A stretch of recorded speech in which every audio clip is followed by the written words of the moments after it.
औरंगजेब, बाबर और मुगलिया सल्तनत बरसों से भारतीय राजनीति का केंद्र बिंदु बने हुए हैं। किसी को बाबर के नाम से नफरत है तो कोई भारत में पैदा होने वाले औरंगजेब की कब्र को उखाड़ फेंकना चाहता है। उस औरंगजेब की कब्र को जिसने भारत को पहली बार अखंड भारत बनाया, उस औरंगजेब की कब्र को जिसके बारे में ब्रिटिश अर्थशास्त्री एंगस मैडिसन लिखता है कि औरंगजेब के शासनकाल में दुनिया की कुल जीडीपी का 25% हिस्सा भारत में मौजूद था। तो कहानी की शुरुआत होती है 16वीं सदी से, जब बाबर फरगना से भागकर भारत आया। बाबर भारत में इस्लाम फैलाने नहीं बल्कि वो अपनी खोई हुई सत्ता की जमीन भारत में तलाशने आया था। वो भारत आया तो अपने साथ ऐसी बहुत सी परंपराएं और उत्सव लेकर आया जिन्होंने भारतीय इतिहास को बदल कर रख दिया। बाबर पहला शासक था जिसने अपने सैनिकों और दरबारियों के साथ सामूहिक इफ्तार की शुरुआत की, जो बाद में मुगलिया परंपरा का हिस्सा बन गई। बाबर ने भारत में अपना पहला रमजान और पहला रोजा 1526 में पानीपत की जंग के बाद रखा, जब उसने अपने सैनिकों के साथ खुले मैदान में इफ्तार किया, जहां उसे खजूर और भुना गोश्त परोसा गया। बाबर अपनी आत्मकथा बाबरनामा में खुद लिखता है कि वो रमजान का चांद देखने के लिए ऊंची पहाड़ी पर चढ़ता था और अपने सैनिकों को रमजान की अहमियत बताता था। ये उसके सैन्य जीवन और ईमान का अनोखा संगम था। बाबर की जिंदगी तो हल्दी घाटी के मैदानों और अपनी सत्ता को बनाने में ही गुजर गई, लेकिन बाबर के बाद जब उसका बेटा हुमायूं सत्ता पर बैठा तो पहली बार भारत में रमजान एक उत्सव की तरह मनाया गया। इतिहासकार लिखते हैं कि हुमायूं रमजान के रोजों और तरावीह का बड़ा पाबंद था। वो अपने दीवाने खास में तरावीह की नमाज का एहतमाम करता था। वो ईशा की नमाज के बाद कुरान की 1.5 पारा तरावीह सुनता और फिर बिस्तर पर जाता। यहाँ तक कि 1530 के दशक में जब हुमायूं शेर शाह सूरी से हारा और निर्वासित कर दिया गया, तब भी उसने अपने छोटे से कैंप में रोजे रखे। उसकी पत्नी हमीदा बानो ने खजूर और पानी से इफ्तार की व्यवस्था की थी। हुमायूं के बाद मुगलों ने रमजान के मायने ही बदल दिए। अकबर के समय पूरे भारत में शाही इफ्तारियों का आयोजन किया जाने लगा। मुगल अपने साथ समोसा, बिरयानी, कबाब, रोस्टेड और कीमा जैसी बहुत सी चीजें लाए, जिन्होंने हिंदुस्तान के खाने पीने के निजाम को बदल कर रख दिया। आज भारत का कोई हिस्सा और कोई इलाका ऐसा नहीं जहां मुगलों के लाए समोसा, बिरयानी, कबाब जैसी चीजें मौजूद न हो। बाबर का पोता अकबर जब सत्ता पर बैठा तो उसने भी शाही इफ्तार की इस रिवायत को बरकरार रखा। ये अलग बात है कि उसके दीन इलाही धर्म ने भारत में इस्लाम का स्वरूप बदल दिया था, लेकिन उसी के दौर में पहली बार हिंदू और मुसलमानों ने मिलकर इफ्तार करना शुरू किया। अकबर ने फतेहपुर सीकरी में विशाल इफ्तार पार्टियों का आयोजन किया, जिसमें हिंदू और मुसलमान दोनों शामिल होते थे। अबुल फजल अपनी किताब आईने अकबरी में लिखता है कि अकबर रोजे रखता था, लेकिन वो अपनी सुलहकुल नीति के तहत गैर मुस्लिमों को भी इफ्तार में बुलाता था, जिससे रमजान एक बहुसांस्कृतिक उत्सव बन गया। अकबर की शाही इफ्तारी की शुरुआत खजूर, शरबत और भुने चने से होती थी। फिर बिरयानी, कबाब और शाही टुकड़ा परोसा जाता था। अकबर ने आदेश दिया कि इफ्तारी के खानों को फारसी और भारतीय स्वादों से मिलाकर बनाया जाए, ताकि उसमें भारतीयता की महक आ सके।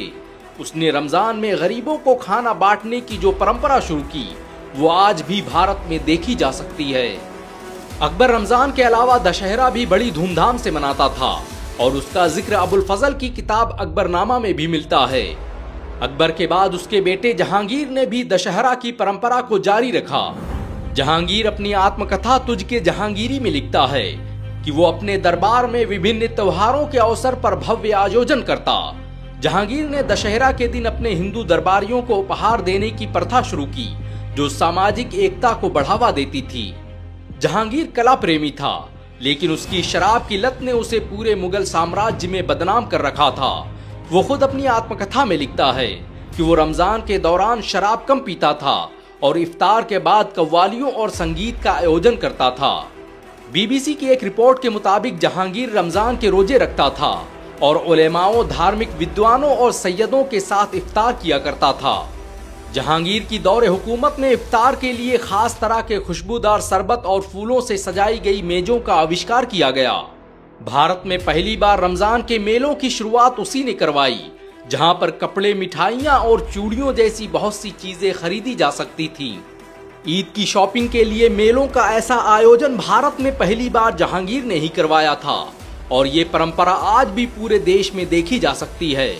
आज भी देश के विभिन्न हिस्सों में ईद के समय बाजारें पूरी रात खुली रहती हैं। 17वीं सदी के आते आते मुगल दुनिया की सबसे बड़ी सेनाओं में से एक के मालिक बन चुके थे। भारत के शौर्य और विकास की गाथाएं यूरोप तक पहुंच चुकी थी और यूरोप से लेकर ब्रिटेन इसे गिद्ध की निगाहों से देख रहे थे। ये दौर था जब भारत की गद्दी पर ताजमहल का बानी शाहजहां बैठा हुआ था। शाहजहां की दौरे हुकूमत में ताजमहल से लेकर जामा मस्जिद तक रमजान की रौनकें देखते हुए बनती थी। शाहजहां आगरा के किले में रमजान के दौरान पढ़ी जाने वाली नमाज तरावी का आयोजन करवाता और खुद भी शामिल होता। इतिहासकार फ्रांसवा बर्नियर लिखते हैं कि शाहजहां रोजों के दौरान सादा खाना खाता था, जो कि खिचड़ी और दाल थी। रमजान के दौरान दिल्ली की जामा मस्जिद शाहजहां की सबसे पसंदीदा जगह हुआ करती थी।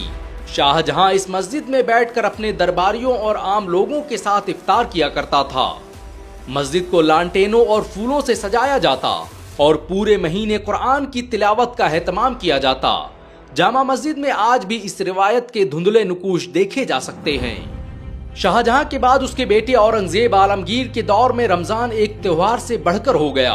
उसने रमजान में बाजारों को रात तक खुला रखने का फरमान जारी किया ताकि लोग इफ्तार और सहरी की तैयारी कर सकें। उसने गरीबों के लिए लंगर लगाना शुरू किए ताकि गरीब लोग अपना पेट भर सकें और रोजा रख सकें। मासिर आलमगीरी के लेखक साकी मुस्तईद खान लिखते हैं कि औरंगजेब के दौर में दिल्ली और लाहौर के लंगर पूरे भारत में मशहूर थे। औरंगजेब खुद एक हाफिज कुरान था। उसे पूरा कुरान मुंह ज़बानी याद था। वो खुद खजूर पानी और रोटी से इफ्तार किया करता। रमजान में दिन भर कुरान पढ़ता और रात में खुद तरावी की नमाज पढ़ाता। उसके इसी मिजाज की वजह से उसे सुल्तान आजम, अमीरुल मोमिनीन और सुल्तानुल हिंद का खिताब दिया गया था। औरंगजेब ने रमजान के दौरान देर रात तक बाजार खोलने के आदेश दिए। मुगलों ने ही रमजान में बाजारों को सजाने की परंपरा शुरू की। दिल्ली, आगरा और लाहौर में चांदनी रातों में मेले लगते थे। लोग इफ्तार के बाद खरीदारी और घूमने निकलते थे। ये परंपरा आज भी पुरानी दिल्ली, लखनऊ, हैदराबाद और भारत के बाजारों में देखी जा सकती है। रमजान के दौरान मुगल तरह तरह के पकवान और खानों का इंतजाम करते। उस दौर में भी फारसी हलवा, शीरमाल और निहारी जैसी डिशेस काफी लोकप्रिय थी। हर बादशाह का अपना पसंदीदा व्यंजन था। अकबर को कबाब पसंद थे तो शाहजहां को फालूदा। ये सब आज भी भारत में रमजान का हिस्सा हैं। तुझ के जहांगीरी में जहांगीर लिखता है कि रमजान के दौरान महल के अंदर खास मिठाइयां बनाई जाती थीं और रानियां गरीब महिलाओं को कपड़े और खाना बांटती। मुगलों को शेर व शायरी का भी बड़ा शौक था। रमजान के दौरान शेर व शायरी की महफिलें जमती और रमजान पर कसीदे और नाते पढ़ी जाती। मुगलिया दौर की बहुत सी मिनिएचर पेंटिंग्स हैं जिसमें इफ्तार और रमजान के दृश्य उकेरे गए हैं। मुगल बादशाहों ने रमजान को जनता से जुड़ने के एक टूल की तरह इस्तेमाल किया। रमजान के दौरान इफ्तारी के उत्सव में सभी धर्म के लोगों को दावत दी जाती थी। अकबर और शाहजहां ने शहरों में मुनादी करवाकर लोगों को नमाज और इफ्तार के लिए बुलाया। ये परंपरा आज भी भारत के बहुत से शहरों में बाकी है। औरंगजेब के बाद जब मुगलिया सल्तनत कमजोर पड़ी तो रमजान की शाही दावतों और शाही इफ्तारियों की रौनकें भी कमजोर पड़ने लगी। 1857 की क्रांति के बाद जब अंग्रेजों ने मुगल बादशाह बहादुर शाह जफर को कैद कर लिया तो इफ्तार पार्टियों का आयोजन बादशाह के बजाय आवाम करने लगी। आज भी भारत के विभिन्न हिस्सों में हर दिन लाखों करोड़ों लोग इफ्तार की दावतों में शामिल होकर इस परंपरा को जिंदा रखे हुए हैं। मुगलों द्वारा शुरू की गई सामूहिक इफ्तार, रमजान में पूरी रात बाजारों के खुलने और खास तरह के खाने पीने को बनाने की परंपरा आज भी भारत में जिंदा है। मुगलों ने भारत में खाने पीने की इतनी चीजें जमा कर दी थीं कि रमजान का दस्तरखान उससे पट जाया करता था। बीबीसी की एक रिपोर्ट के मुताबिक मुगलिया दौर में इफ्तार के दौरान रोटियों की इतनी वैरायटी होती थी कि इसे गिनना मुश्किल हो जाता था, जैसे शीरमाल, गाव दीदा, गाव जबान, बादाम की रोटी, बिरी रोटी, बेसनी रोटी, खमीरी रोटी, नान, कुलचा, बाकर खानी रोटी, गौसी रोटी, चपातियां, फुलके, पराठे, रोगनी रोटी, बादाम की नान खटाई, पिस्ते की नान खटाई, छुहारे की नान खटाई, मिस्सी की रोटी, नान पंबा, नान गुलजार, नान कमाश, नान तुनकी, पिस्ते की रोटी, चावल की रोटी, गाजर की रोटी वगैरह। यही हाल चावल का था। चावल से बनी चीजों में बैजा पुलाव, अनानास पुलाव, कोफ्ता पुलाव, बिरयानी पुलाव, मुजफ्फर पुलाव, फालसाई पुलाव, आबी पुलाव, सुनहरी पुलाव, रुपहली पुलाव, मुर्ग पुलाव, यखनी पुलाव, मोती पुलाव, नूर महली पुलाव, नुक्ती पुलाव, किशमिश पुलाव, लाल पुलाव, मुतंजन, शोला, खिचड़ी, कबूली, ताहिरी शामिल थे। मीठे में कद्दू की खीर, गाजर की खीर, कंगनी की खीर, याकूती, नरमिश, जर्दा, मुजफ्फर, समोसे, मनोसलवा, फिरनी, खीर, बादाम की खीर, दूध का दलमा, बादाम का दलमा शामिल थे। कबाबों में सीख कबाब, शामी कबाब, नुक्ती कबाब, लौजात के कबाब, खताई कबाब, तीतर के कबाब, बटेर के कबाब खाए जाते थे। रमजान के दौरान मुगल बड़े पैमाने पर अपनी दौलत गरीबों में तकसीम किया करते थे।